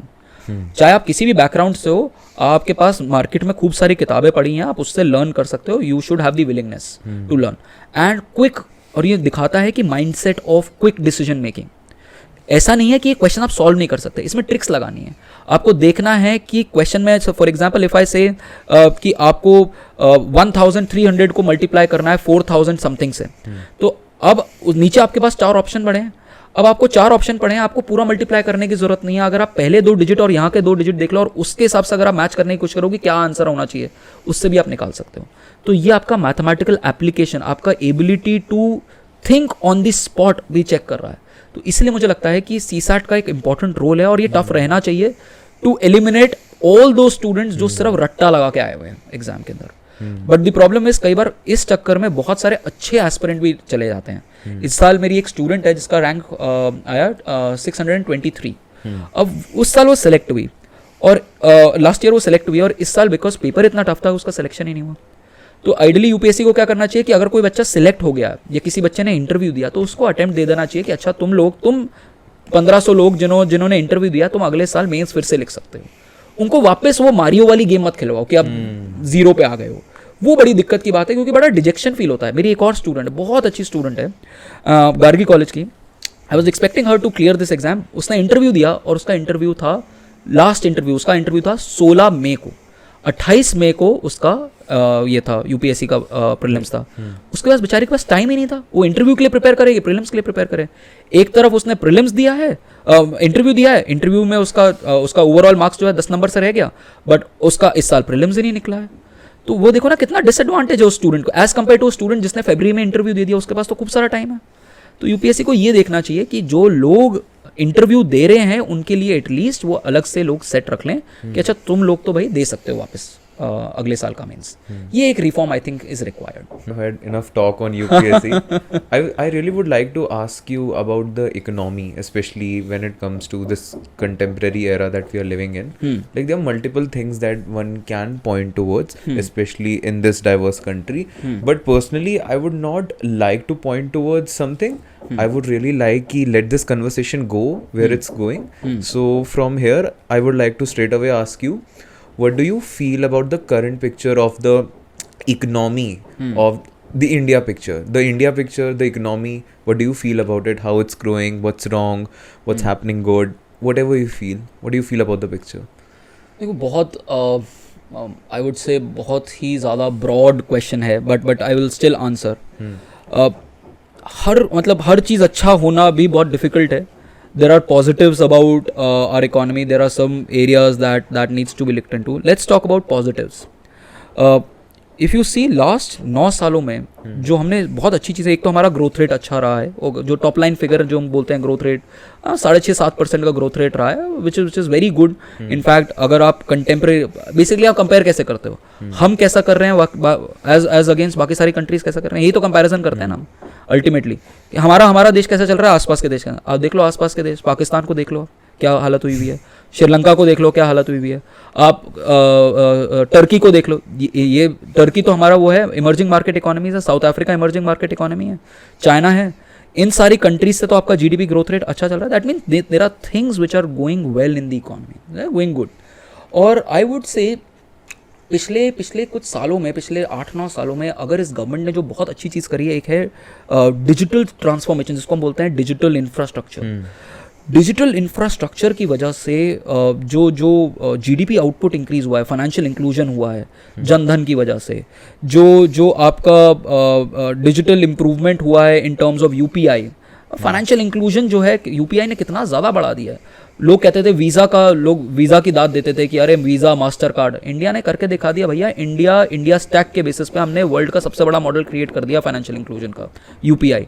और हम बाकी दुनिया को अब G20 में सिखा रहे हैं कि देखो हमने यूपीआई कैसे चलाया। गांव में स्कैनर यूज़ करके आप पेमेंट कर सकते हो। अनथिंकेबल आज से 10 साल पहले। और इस पूरे आर्किटेक्चर को हमने लिंक भी कर दिया है, आधार से लिंक कर दिया, पैन कार्ड से लिंक कर दिया। तो हमारा जो डिजिटल इंफ्रास्ट्रक्चर है वो बहुत ही स्ट्रांग हो गया है लास्ट फ्यू ईयर्स में। दूसरा जो इंफ्रास्ट्रक्चर जो हमने अच्छा किया, फिजिकल इंफ्रास्ट्रक्चर। आप देखो नितिन गडकरी ने जो हाईवेज बनाए हैं, जो पोर्ट्स बनाए हैं, जो एयरपोर्ट्स बनाए हैं, इंडिया में एक मेजर प्रॉब्लम था सामान ट्रांसपोर्ट करने का। एक आज सा I remember reading economic survey 2015 का, उसमें होता था कि हमारे यहाँ पर जो शिप्स आते हैं वो खड़े रह जाते हैं क्योंकि वो बर्थ करने होते हैं शिप्स को और वापस मुड़ना होता है, टर्न अराउंड टाइम जिसको बोलते हैं। आज की डेट में पिछले 4-5 सालों में टर्न अराउंड टाइम हमारा 0.8 डेज हो गया। एक ही दिन में आप टर्न अराउंड कर सकते हो, which is better than Amsterdam, जो वर्ल्ड का एक बहुत ही बड़ा पोर्ट है। तो हमने अपना port infrastructure, road infrastructure, railway infrastructure, airport infrastructure बहुत अच्छा कर लिया है। एक जो इंफ्रास्ट्रक्चर थोड़ा हमारा कमी रह गई है वो है इनलैंड वाटरवेज का, जो बेसिकली वर्ल्ड यूज़ करता है। गंगा के ऊपर आप बेसिकली शिप्स चलाओ, यमुना के ऊपर आप शिप्स चलाओ। तो ये जो रिवर के ऊपर जो इनलैंड ट्रांसपोर्टेशन है, इसके ऊपर थोड़ा सा हमें काम करना है। और तीसरा जो रेवोल्यूशन आया है वो आया है हमारा सोशल इंफ्रास्ट्रक्चर के ऊपर, जिसकी वजह से गवर्नमेंट बहुत पॉपुलर है। इंडिया में अगर हम बात करें ये टॉयलेट्स बनाने की, अभी की स्कीम नहीं है, 1980 से हम बात कर रहे हैं टॉयलेट्स बिल्ड करो। But only this came into the limelight by the prime minister, जब उन्होंने कहा भाई स्वच्छ भारत मिशन, उसको एक मोटो बना लिया। जब हम कहते हैं बेटी बचाओ बेटी पढ़ाओ, एक साइकोलॉजिकल चेंज दे रहा है ये लाइफ में। लोगों के घर में पानी, हर जल पानी, हर जल नल, हर घर नल। तो लोगों, ये तो हमें लगता है कि तो मतलब कॉमन चीज़ें मानते हैं। आप गांव में जाके देखो, लोग कई किलोमीटर ट्रैवल कर रहे हैं एक मटका पानी के लिए। अब उनके पास घर पे पानी आ रहा है, साफ पानी आ रहा है। बिजली, सौभाग्य स्कीम। तो ये जो स्कीम, जो अनथिंकेबल चीज़ें थी लोगों के लिए आज से 10 साल पहले, वो उनको घर पे मिल गई हैं। इसीलिए ये गवर्नमेंट इतनी पॉपुलर है, इसीलिए गवर्नमेंट जो है वापस आएगी 2024 में। कोई नहीं हिला सकता इस गवर्नमेंट को, बिकॉज आप कुछ भी बोल लो इकोनॉमी को लेके, इस गवर्नमेंट ने इकोनॉमिक जो एम्पावरमेंट किया है फीमेल्स का, इस गवर्नमेंट ने जो सोशल एम्पावरमेंट किया इन स्कीम्स के साथ, वो अनमैच्ड है पिछले 70 सालों में। इसीलिए ये पावर आएगी। But if I have to point out the jinx, जो जहां पर कमियां रह गई हैं, एम्प्लॉयमेंट। और ये गवर्नमेंट को भी पता है कि, और ये आरएसएस ने भी ऑलरेडी हाईलाइट कर दिया कि एम्प्लॉयमेंट हम नहीं क्रिएट कर पा रहे हैं। Employment India, again a statistic, India हर साल there is something called as labour force participation. ठीक है, अब आपके व्यूअर्स को पता होना चाहिए कि एक डेमोग्राफिक डिविडेंड होती है चीज। डेमोग्राफिक डिविडेंड क्या होता है? वो लोग जो 15 से 15 to 59 की एज ग्रुप में लोग रहते हैं, जो हैं, ये जिस देश में ये एज ग्रुप ज्यादा है वो देश हमेशा ग्रो करेगा, क्योंकि ये वर्किंग एज पॉपुलेशन है। ठीक है, इसको हम, और इन लोगों में से जो लोग काम करना चाहते हैं और जो काम कर रहे हैं, उसको हम बोलते हैं लेबर फोर्स। या तो जो काम कर रहा है या जो काम करना चाहता है। इंडिया में 1.1 बिलियन लोग हैं जो इस एज ग्रुप में हैं, 15 से 15 to 59 की एज ग्रुप में। सोचो कितना बड़ा देश है जो इतने सारे पोटेंशियल वर्कर्स के साथ काम कर रहा है। ये पोटेंशियल है हमारा। बट इसमें से कितने लोग काम कर रहे हैं या करना चाह रहे हैं? सिर्फ 550 million, 55 crore. Out of 110 crore लोग, सिर्फ 55 करोड़ लोग काम कर रहे हैं, करना चाह रहे हैं, जिसमें से सिर्फ 47 करोड़ लोग काम एक्चुअली में कर रहे हैं। अब ये प्रॉब्लम कहाँ आ रही है? ये प्रॉब्लम आ रही है कि हमारा जो female labour force participation rate है, कितनी औरतें, 100 में से कितनी औरतें एक्चुअली में काम कर रही हैं या करना चाह रही हैं? वो सिर्फ 25 है। 100 में से सिर्फ 25 औरतें काम कर रही हैं, करना चाह रही हैं, 75 नहीं काम करना चाह रही हैं। ये इंडिया का एक सबसे बड़ा डेवलपमेंटल ब्लॉट है। जब तक हम इसको ठीक नहीं करेंगे, और ये इसका रूट है पेट्रियार्की, कि इंडिया में हम अलाउ ही नहीं करते वुमेन को काम करना। पेट्रियार्कल फैक्टर्स की वजह से है ना ये, कि हम आधी वर्कफोर्स को तो कह रहे हैं तुम घर पे बैठ जाओ। और इसीलिए तो आप चाइना से कैसे compete करोगे? आप बोल रहे हो एक क्रिकेट टीम में 5 जने खेल रहे हैं और एक क्रिकेट टीम में 11 जने खेल रहे हैं। फुटबॉल का एग्जांपल ले लो, एक टीम में 8 जने खेल रहे हैं और दूसरी साइड के पास 11 जने, कैसे compete कर लेगी वो 8 जने वाली टीम? तो जब तक आप अपने 11 प्लेयर्स नहीं खिलाओगे, आप कैसे ग्रो करोगे? तो ये एक मेजर प्रॉब्लम है इंडिया के केस में, कि इंडिया का labour force participation rate female का सऊदी अरेबिया जितना है। तो Saudi Arabia, a state which is theocratic, a state which is run by sharia law, उसका जहां पर फीमेल का रिस्ट्रिक्शन ज्यादा है लेबर मूवमेंट का, उनका जो लेबर फोर्स पार्टिसिपेशन रेट है हमसे अच्छा है। हमें ये चेंज करने की जरूरत है। फिर हमें एम्प्लॉयमेंट जनरेट करने की जरूरत है कि भाई यूपीएससी के अलावा भी नौकरियां होनी चाहिए। सरकार के अलावा, सरकार का काम नहीं है नौकरियां प्रोवाइड करना, प्राइवेट सेक्टर में अपना काम खोलो या फिर प्राइवेट सेक्टर ज्वाइन करो, तो हमें वहां पर स्पेशली मैन्युफैक्चरिंग के अंदर ये जो है, ये एक प्रोसेस जो है, क्योंकि इकोनॉमी की आपने बात करी, तो इकोनॉमी के लिए हमारा, अगर हम कोई भी देश देखते हैं तो हम कहते हैं कि वो देश क्या होता है कि एग्रेरियन देश होता है पहले, जैसे हम 1950 में एग्रेरियन देश थे, फिर दैट मीन्स कि हमारा एग्रीकल्चर से जीडीपी बहुत आ रहा था, फिर देश बनता है इंडस्ट्रियल देश, जैसे चाइना एग्रेरियन से इंडस्ट्रियल कंट्री बना, हर चीज चाइना में बन रही है, China is called as the factory of the world. फिर उसके बाद वो सर्विस लेड बनता है कि सर्विसेज बेचता है। इंडिया ने सीधा from becoming an agrarian country has become a service led economy. हमने मैन्युफैक्चरिंग करी ही नहीं, और ये पिछले 30 सालों का सबसे बड़ा फेलियर है। एक तो एम्प्लॉयमेंट का, जो मैंने आपको बताया कि हम लेबर नहीं लेके आ पा रहे, दूसरा मैन्युफैक्चर ही नहीं कर पा रहे हैं। इंडिया अपना मैन्युफैक्चरिंग बेस जो है वो उसको एक्सपैंड नहीं कर पा रहा, और इसलिए गवर्नमेंट आज के डेट में इसके ऊपर पिछले कुछ सालों से काफी ज्यादा तरीके से काम कर रही है। जैसे आपने सुना होगा प्रोडक्शन लिंक्ड इंसेंटिव्स, PLI की स्कीम, कि हम इंडिया में टॉयज बनाएं, इंडिया के अंदर मोबाइल फोन्स बनाएं, बट हमें वो एरियाज ढूंढने हैं जहां पर एम्प्लॉयमेंट क्रिएट होगी। मोबाइल फोन को बनाने में एम्प्लॉयमेंट ज्यादा नहीं क्रिएट होती, गाड़ी बनाने में एम्प्लॉयमेंट ज्यादा क्रिएट नहीं होती। These are capital intensive sectors. यहां पर मशीनें बनाती हैं, पांच मशीनें चाहिए तो एक इंसान चाहिए। इंडिया के पास लेबर ज्यादा है, तो लेबर को ज्यादा को आपको एम्प्लॉय करना है, आपको वो सेक्टर ढूंढना है। जैसे टॉयज हो गया, टेक्सटाइल्स हो गया, हैंडीक्राफ्ट्स हो गया, आपको इन सेक्टर्स को प्रमोट करना है, सो दैट आप एग्रीकल्चर से लोग निकालो। 45% लोग जो आपके एग्रीकल्चर में काम कर रहे हैं उनको वहां से निकालो, और उनको आप इंडस्ट्री में एम्प्लॉय करो, प्राइवेट सेक्टर इंडस्ट्रीज में एम्प्लॉय करो। तो ये ट्रांसफॉर्मेशन, अगर मुझे कोई बोले कि दो इंपॉर्टेंट चीजें हैं, कि एक हमारा फीमेल लेबर फोर्स पार्टिसिपेशन और एम्प्लॉयमेंट क्रिएट करना, और दूसरा अपना मैन्युफैक्चरिंग ठीक। Do you think that Indian government is also, मतलब इसका क्रिटिक काफ़ी लोग करते हैं कि the infrastructure they are building, the policies they are building, and the actions that they are taking are in accordance to one particular side, and that is being, you know, widely pictured on the canvas to the whole globe. Yes, it is right that India is improving on every level. I do agree with that point. But there is also this side where India is supposed to take, actually the government is supposed to take a certain side, and they are plotting this plot so smartly that one person cannot question that why are they doing that.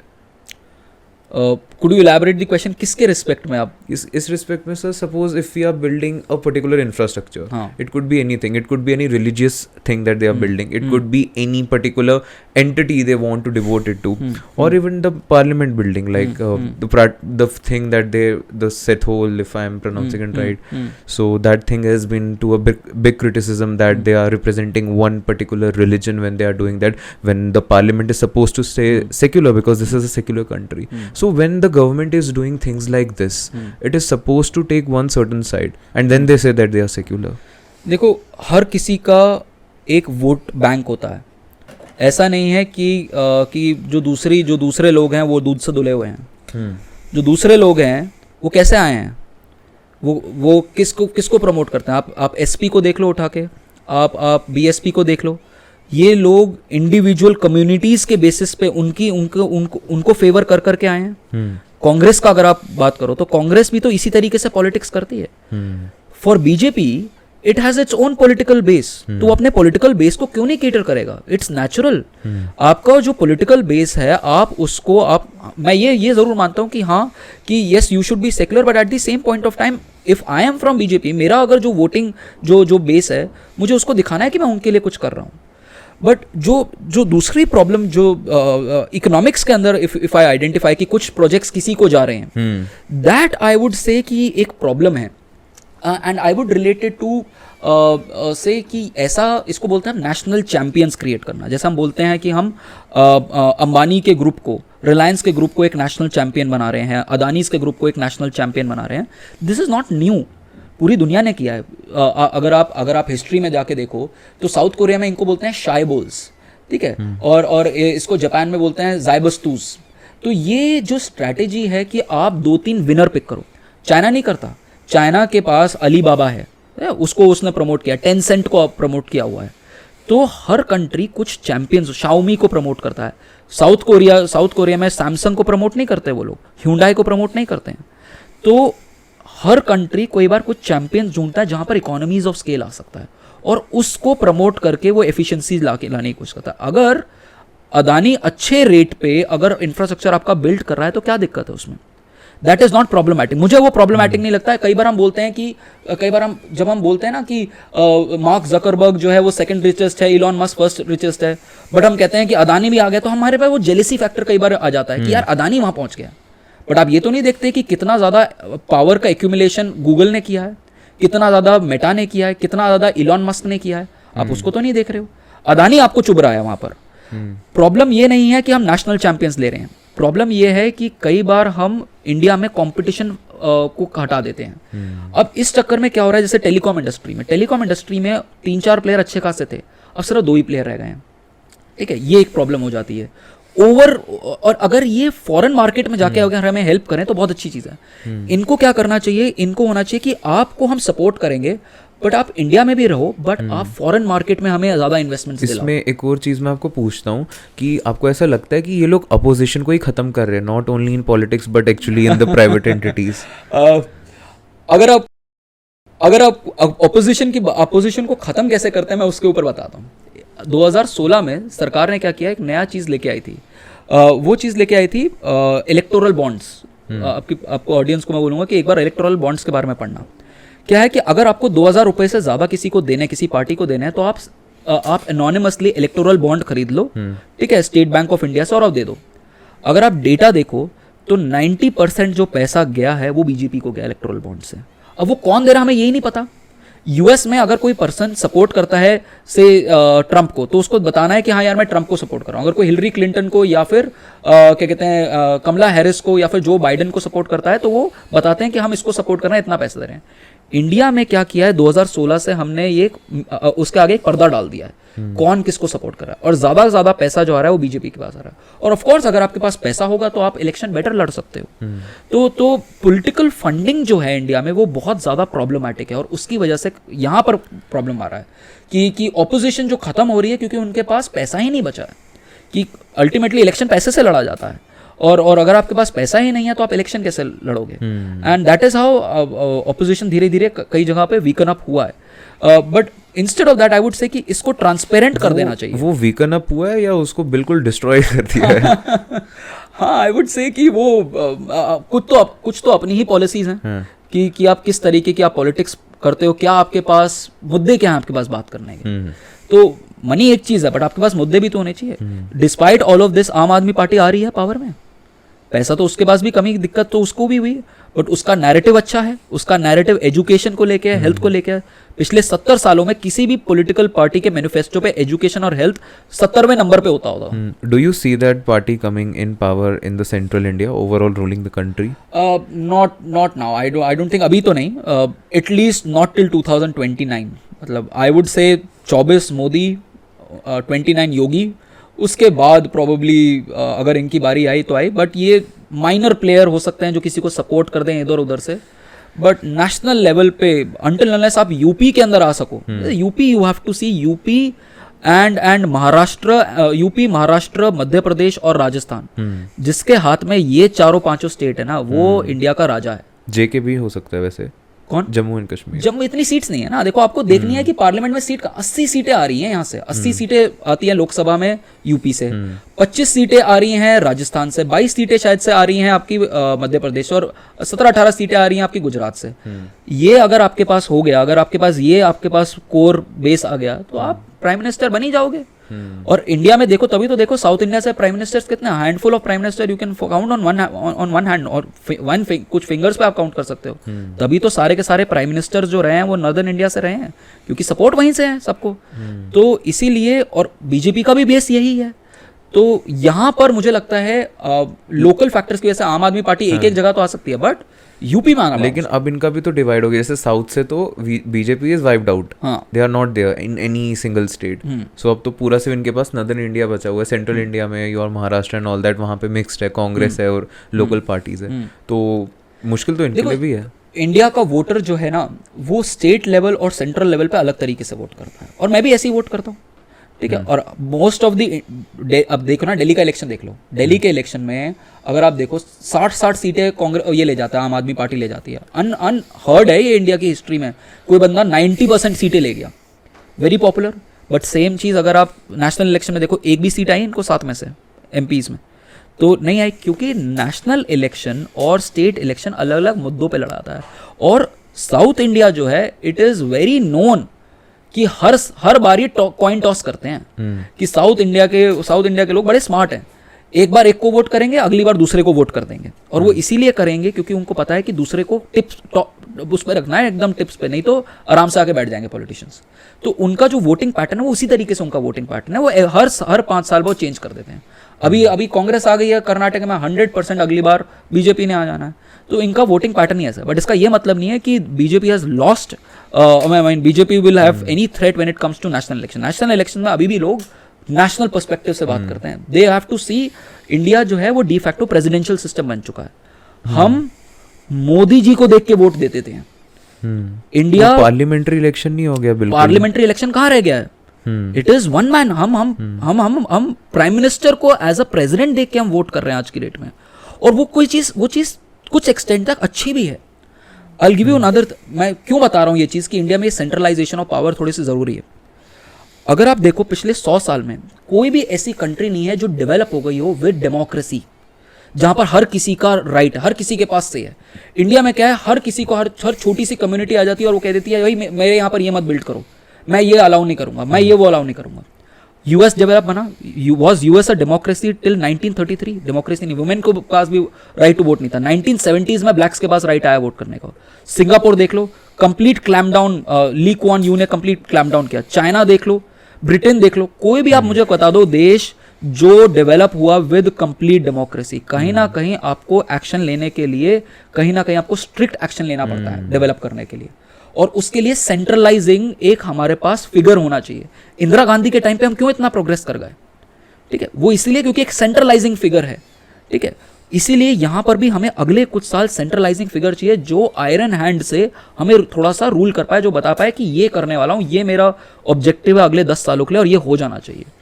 जो CEO की तरह देश को चलाए। पर वो dictatorship नहीं हो गई? नहीं, देखो इसको डिक्टेटरशिप, फिर तो आप ली कुआन यू को भी आप कह दो कि भाई ये जो है ये सिंगापुर का डिक्टेटर था, आप तो ये भी बोल सकते हो। बट अल्टीमेटली उसने डेवलप कर दिया ना। आई would say that this is a corporate style of working. मैं उसको डिक्टेटरशिप नहीं कहूंगा कि आप CEO की बात मान रहे हो।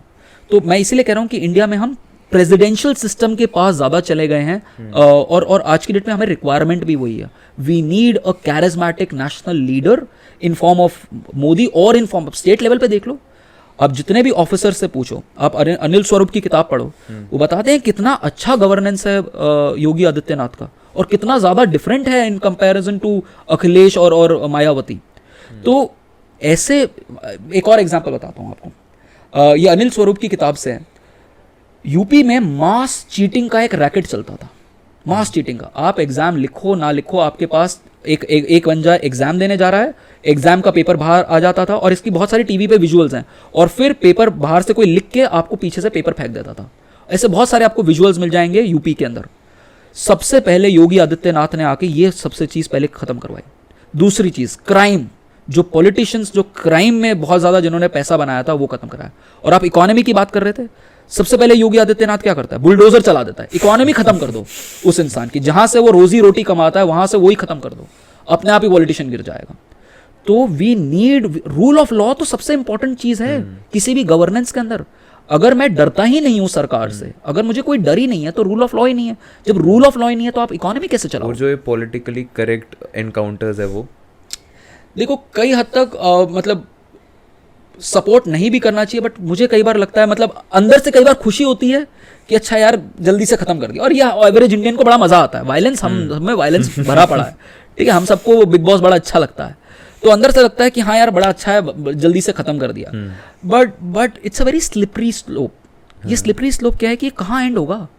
जो भी आपके अगेंस्ट है उसको आप उड़ा सकते हो फिर तो मुझे लगता है कि कहीं ना कहीं थोड़ा सा रूल ऑफ लॉ आना चाहिए, यहाँ पर कोर्ट्स को इंटरवीन करना चाहिए कि प्रोटेक्टेड कस्टडी में, बट जल्दी से 30 दिन के अंदर ट्रायल कर दो। वही वेव के चक्कर में हो रहा ना, जैसे वो टीवी पे जो एनकाउंटर हुआ, उन्होंने स्लोगन्स लगा दिए जय श्री राम के बहुत जोर से, जैसे ही दे डिड दैट। अब वो और अनएम्प्लॉयड लोग तो हमारे पास बहुत हैं, और गोरखपुर में तो तमंचा आराम से मिल जाता है, तमंचा उठाओ, जिसको मर्जी आप शूट कर दो जाके और बोल दो आप जय श्री राम। ये गलत कई बार गलत वो एग्जाम्पल सेट कर देता है। इंस्टेड क्या होना चाहिए, एक स्पेशल कोर्ट होना चाहिए पॉलिटिशियंस के लिए या ऐसे लोगों के लिए। 30 दिन के अंदर डिसीजन आ जाएगा, और 30 दिन में अगर आपको चार्जशीट हो गया, अगर आपको पता चल गया कि ये प्राइमा फेसी ये इंसान जो है ये एक इनोसेंट इंसान नहीं है, उसको आप 5 साल के लिए 10 साल के लिए इलेक्शंस के लिए हटा दो। इस तरीके से यू शुड टेक मेजर्स कि आपका जो तरीका हो या कहो। But what I was trying to tell you is कि इंडिया में we need some kind of CEOs, जिसको वो तो लेफ्ट का प्रोपेगेंडा है ना कि डिक्टेटरशिप है। आई से दैट ये सीईओ का तरीका है काम करने का, और सीईओ जैसा चाहता है वैसा करता है। आप सीईओ के अगेंस्ट नहीं बोल सकते, गूगल के 2 मिनट में निकाल देगा आपको। तो सीईओ के तरीके से आप काम कर रहे हो कि मुझे ये चाहिए, इतने टाइम में करना है, और तभी इंडियंस काम करते हैं।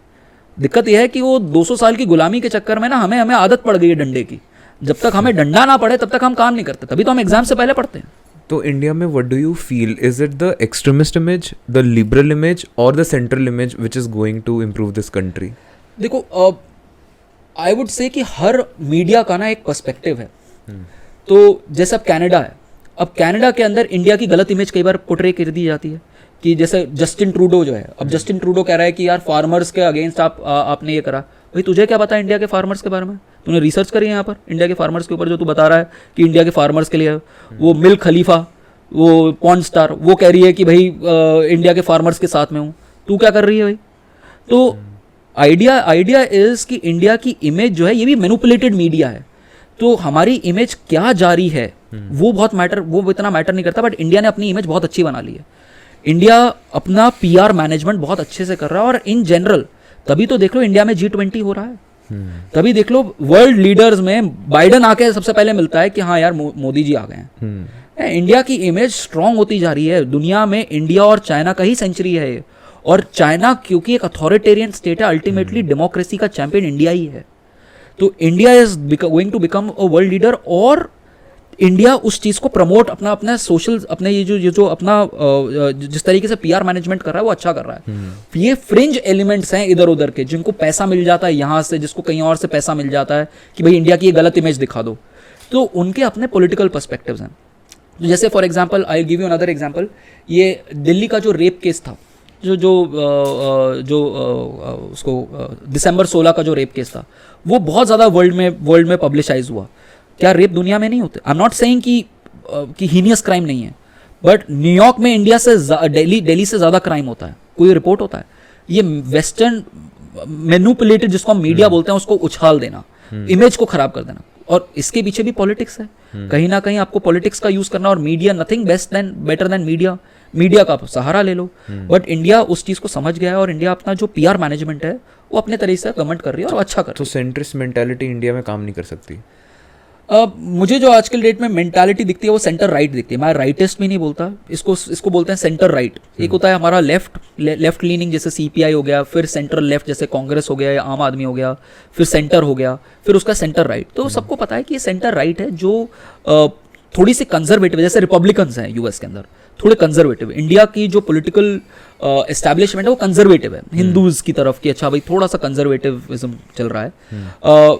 हम हिंदू कम्युनिटी और मेजॉरिटी कम्युनिटी है यार, क्यों नहीं प्रमोट करा जाए? हम क्यों ना प्रमोट करें? मेजॉरिटी हैं, क्यों किसी कम्युनिटी, बाकी सारी कम्युनिटीज़ का क्यों वीटो होना चाहिए किसी भी चीज़ के लिए?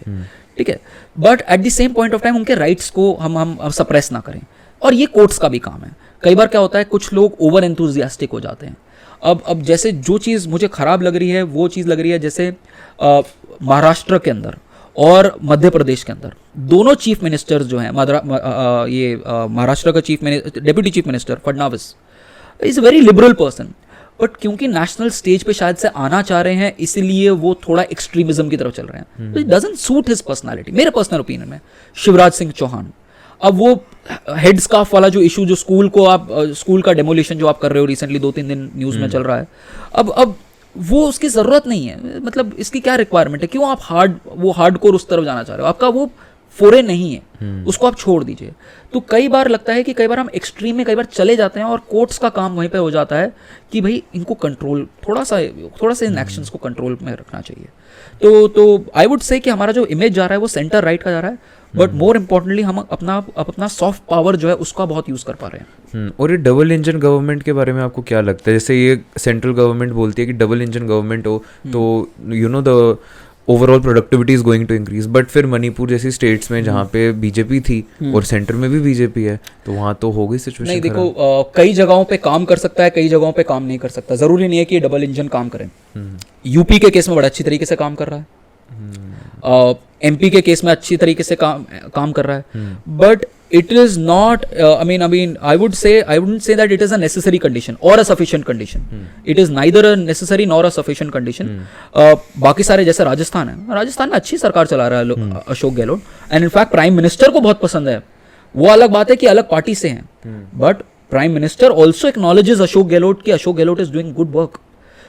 छत्तीसगढ़ की आप गवर्नमेंट देख लो, छत्तीसगढ़ की गवर्नमेंट अच्छा कर रही है.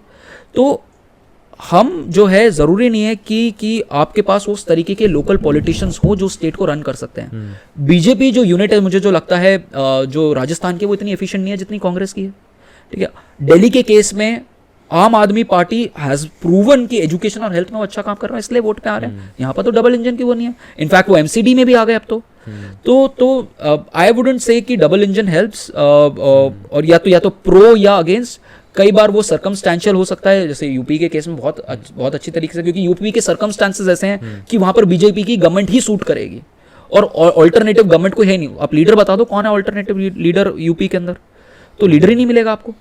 तो वही जो तीन चार लीडर हैं घूम फिर के, जो छोटा सा एक पोर्शन. बट यूपी जैसे स्टेट के लिए ऐसा लीडर नहीं. पर ये वही है ना, सेंट्रल गवर्नमेंट फिर किल कर देता है आपका पर्सपेक्टिव. जैसे अब दिल्ली ने एक प्लीट डाली थी कोर्ट में, हाई कोर्ट में, कि हमें चाहिए कि ऐसा हो कि जो जितना भी एडमिनिस्ट्रेशन है, पुलिस है, वो दिल्ली चीफ मिनिस्टर के अंडर आए. तो गवर्नमेंट ने इतना स्मार्टली उसको प्ले किया, सेंट्रल गवर्नमेंट, ये सुप्रीम कोर्ट का जो आप बता रहे हैं, सॉरी.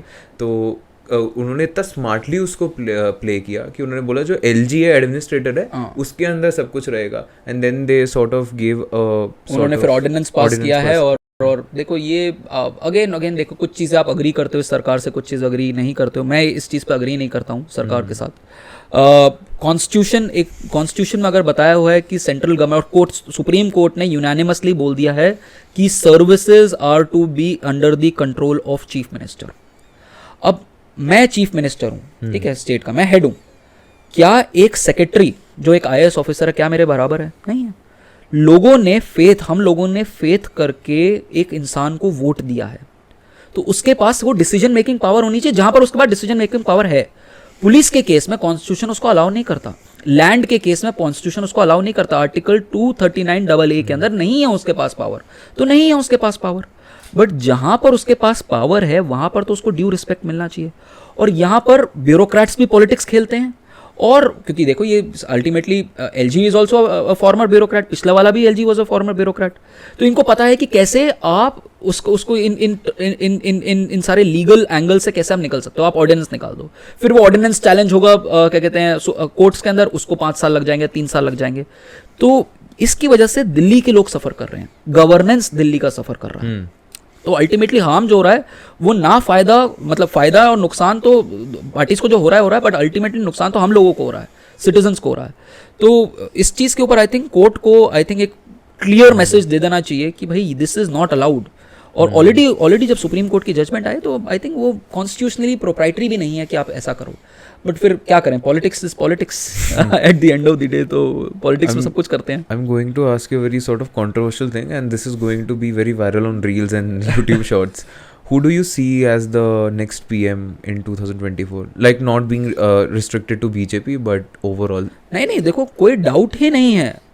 मैं नौकरी छोड़ने के लिए तैयार हूँ अगर कोई बोल दे कि मोदी जी के अलावा कोई और आ जाए. और ये भी बोलने के लिए रेडी हूँ कि 2029 में ऑलमोस्ट सर्टन है कि योगी जी आएंगे.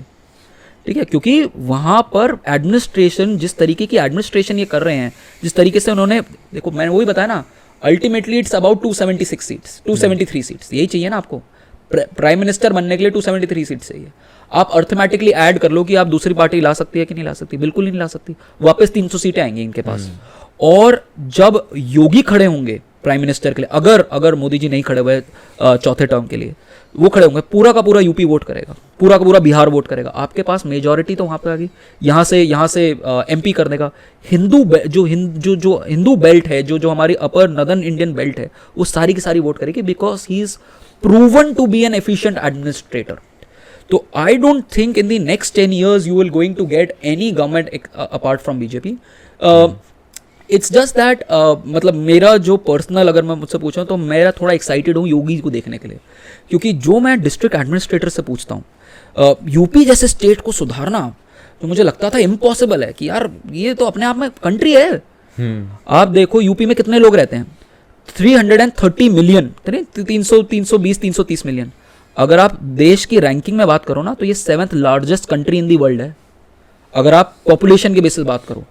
उस स्टेट को इन्होंने सुधार दिया है, तो उस स्टेट को सुधारने वाला इंसान जो है वो कर पा रहा है, और वो वही इंसान कर सकता है जिसके ना तो बाल हो ना उसकी शादी हुई हो। तो ये कंसंट्रेशन कंप्लीट एडमिनिस्ट्रेशन पे है। तो बहुत लोगों के हिसाब से गुंडा राज भी है। नहीं देखो, बोलने को तो आप कुछ भी बोल सकते हो, बट मैंने वही कहा ना कि डेवलपमेंट के लिए हमें कई बार अपने राइट्स जो हैं थोड़े से दाव पे रखने पड़ते हैं। आप हर किसी का से कर दो। अगर मैं क्लास में बोलता हूँ, हम जब क्लास में जाते हैं, अगर सारे बच्चे शोर मचाएंगे तो टीचर क्या करेगा? यही बोलेगा ना कि भाई शोर मत मचाओ। अगर टीचर के पास वो अथॉरिटी नहीं है तो कैसे क्लास को डिसिप्लिन में ला पाएगा? प्रॉब्लम वहां पर आ रही है। पर यहाँ जो टीचर है वो एक बच्चे की पिटाई कर रहा है और उसकी वजह से बाकी कोई नहीं, बच्चा कई बार आपको दिखाना पड़ता है कि you have to be strict, rule of law. नहीं तो फिर क्लास में बच्चे तमंचा लेके आ जाएंगे ना कि मुझे नंबर दे, नहीं तो मैं गोली मार दूंगा। यही होता था। आप आज से कुछ साल पहले मेरे फादर ने 42 ईयर्स श्यामलाल कॉलेज में पढ़ाया, ठीक है।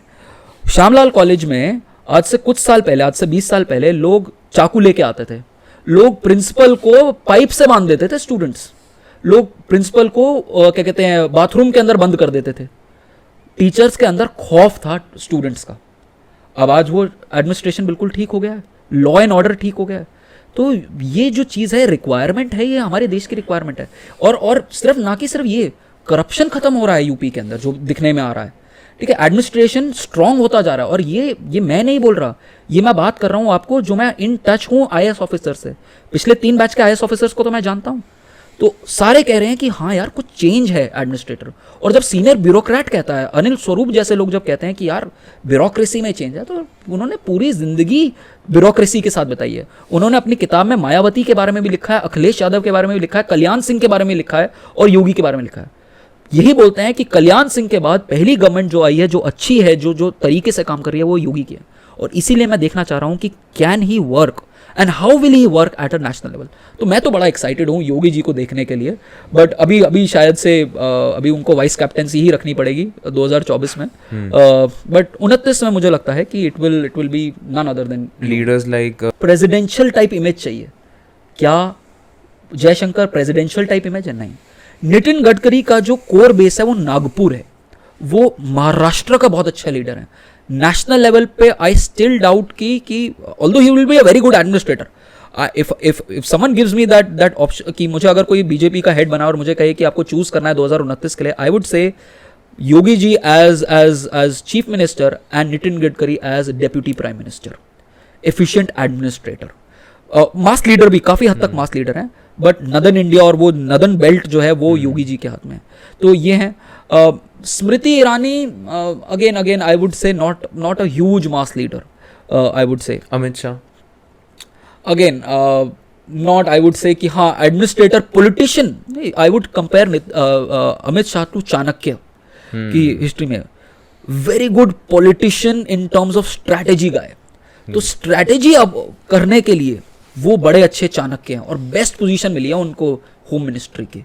तो होम मिनिस्टर तब भी मैं अमित शाह जी को ही रखूंगा कि अगर मुझे कोई ये बोले कि अच्छा आप चूज कर सकते हो तो this will be my dream team, जो बोलते हैं ना ड्रीम 11। तो वो ड्रीम 11 इसी तरीके से इनको सेट करनी चाहिए कि ये रोल्स इन लोगों को देने चाहिए। और फिर और देखो इंडिया के पास जो है 2047 तक ही चांस है डेवलप होने का। उसके बाद हमारी पॉपुलेशन भी डिक्लाइन करनी शुरू हो जाएगी।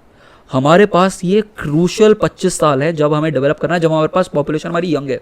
उसके बाद हमारी पॉपुलेशन भी एज होनी शुरू हो जाएगी। तो there is this concept that a person should get rich before they get old.